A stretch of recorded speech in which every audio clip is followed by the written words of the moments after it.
O HPV, ou papilomavírus humano, é uma infecção viral extremamente contagiosa que é transmitida entre pessoas por meio de contato pele a pele, não é transmitido pelo sangue ou fluidos corporais, como é o caso do HIV. O HPV é chamado de papilomavírus humano porque alguns tipos de HPV causam papilomas, ou verrugas. E essas verrugas são relatadas desde a Grécia Antiga. Existem mais de 100 variedades de HPV e muitas são transmitidas por contato sexual, qualquer tipo de sexo, oral, vaginal, anal e até mesmo por masturbação. E dependendo do tipo de sexo, pode causar problemas nos seus órgãos genitais, boca ou garganta. Como já falei, o HPV é a DST mais comum no mundo. Mais comum que sífilis, gonorreia ou clamídia. Segundo o Ministério da Saúde, 75% dos brasileiros sexualmente ativos entrarão em contato com o HPV ao longo da vida, até mesmo aqueles que têm poucos parceiros sexuais. O pico de transmissão do vírus é em torno dos 25 anos.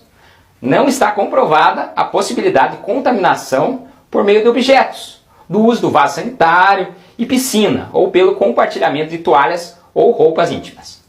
Como descobriram que o HPV poderia causar câncer? No início dos anos 80, um cientista alemão, o Dr. Harald Zerhausen, propôs uma teoria radical para aquela época, que existia ligação desse vírus com o câncer de colo de útero. Naquela época, a maioria dos cientistas não acreditava que um vírus pudesse causar câncer. Demorou algum tempo para reunir as provas, as evidências que apoiassem essa teoria, mas ele conseguiu demonstrar que as células cancerígenas continham DNA viral integrado em seus genomas.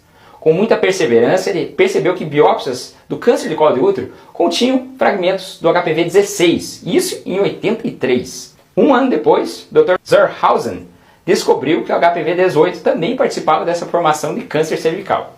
Com essas descobertas, ele provou que o vírus poderia causar câncer, especificamente o HPV-16 e 18 causavam câncer de colo de útero. E com isso, ele recebeu o Prêmio Nobel de 2008. Hoje sabe-se que o HPV 16 e 18 são encontrados em quase 70% dos casos de câncer de colo de útero.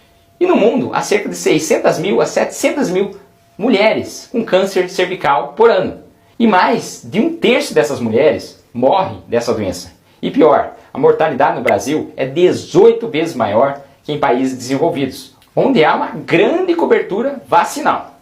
Tanto que países como Inglaterra e Austrália podem eliminar a incidência de câncer de colo de útero até 2028. O HPV pode causar algo além do câncer de colo de útero? Sim, o câncer cervical é o principal tipo de câncer relacionado ao HPV.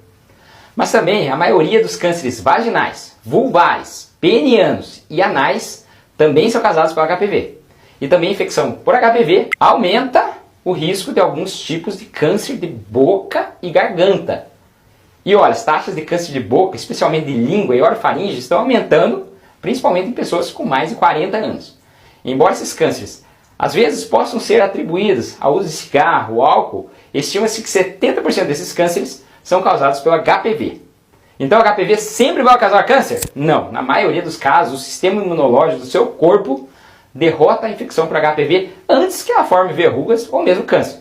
O HPV pode desaparecer por conta própria em 80 a 90% dos casos. Mas cerca de 10 a 20% das pessoas não vai conseguir eliminar a infecção. Elas são chamadas de infecções persistentes. Sendo que daí sim, dependendo do tipo de HPV que você contraiu, pode ocorrer verrugas ou mesmo câncer. Cerca de 13 tipos podem causar câncer. Eles são chamados de alto risco. Principalmente os dois tipos que eu já citei, o 16 e o 18. Pessoas infectadas com o tipo de HPV de alto risco, por um longo período, têm maior probabilidade de desenvolver câncer. Quais os sintomas de uma pessoa com HPV? A maioria das pessoas não tem sintomas, nem mesmo sabem que tem HPV. Pode ser transmitido mesmo quando uma pessoa infectada não apresenta sinais ou sintomas visíveis. A infecção genital por HPV de baixo risco pode causar verrugas em forma de couve-flor nos órgãos genitais e no ânus de homens ou mulheres ou em torno deles. Nas mulheres, as lesões podem aparecer em áreas nem sempre visíveis, como no colo do útero e na vagina. Por isso que é tão importante fazer o exame de Papa Nicolau. Há uma probabilidade de redução de até 80% de mortalidade do câncer de colo de útero se o diagnóstico for precoce. E considerando que o tumor de colo de útero é uma doença que pode ser silenciosa ou, como único sintoma, o sangramento vaginal, muitas mulheres perdem a chance de descobrir o problema no início por não realizar o Papa Nicolau. Como reduzir o risco de contágio do HPV? De duas formas. O uso de um método de proteção de barreira, como a camisinha, o preservativo, reduz a transmissão de infecções HPV. Mas não é totalmente eficaz, porque o contato é pele a pele e pode estar presente em lugares que a camisinha não está protegendo. E a outra forma é a vacina contra o HPV. Essa sim ajuda a proteger contra o câncer. Outra pergunta, o HPV pode ser transmitido de mãe para recém-nascido?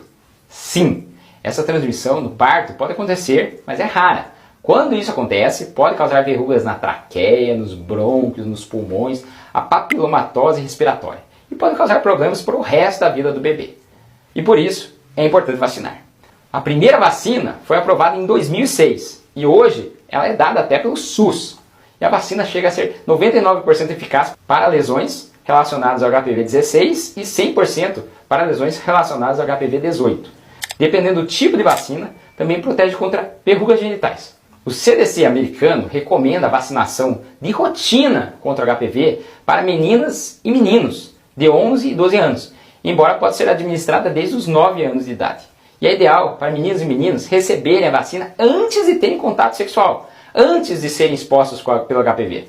Depois que alguém está infectado com HPV, a vacina pode não ser tão eficaz ou pode não funcionar completamente.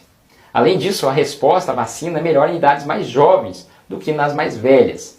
Mas se administrada antes de alguém ter contato, ser infectado, a vacina pode prevenir a maioria dos casos de câncer de colo de útero. O SUS disponibiliza a vacina para meninas entre 9 e 14 anos e meninos entre 11 e 14 anos.